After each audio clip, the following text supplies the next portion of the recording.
In the most recent episode of the From Zero podcast, which featured Mike Shinoda and Emily Armstrong, Shinoda made a bold statement regarding the band's current culture. Linkin Park has recently introduced their new lineup.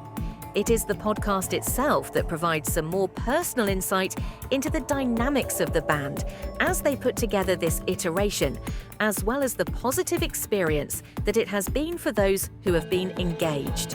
Shinoda and Armstrong had used the term gratitude to characterize a little of where things stand for the group these days as they prepared for this next part of the group's career. All of this was done within the context of the conversation.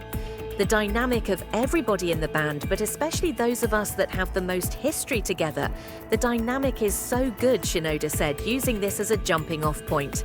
The dynamic is so good. It doesn't disappoint at all.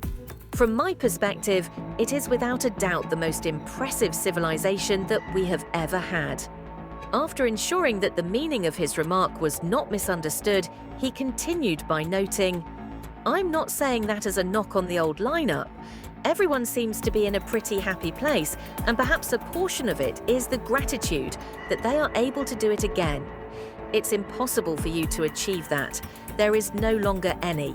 And then living in that for a period of time, and then returning to it at a later time and thinking, okay, guess what? You are free to take it back." During the course of the conversation, Shinoda also discussed his long-standing working relationship with co-vocalist Chester Bennington, as well as his conclusion that he and Bennington had a very successful working relationship. Shinoda, however, began to become aware of the fact that his relationship with Bennington was genuinely one of a kind as he ventured outside of Linkin Park.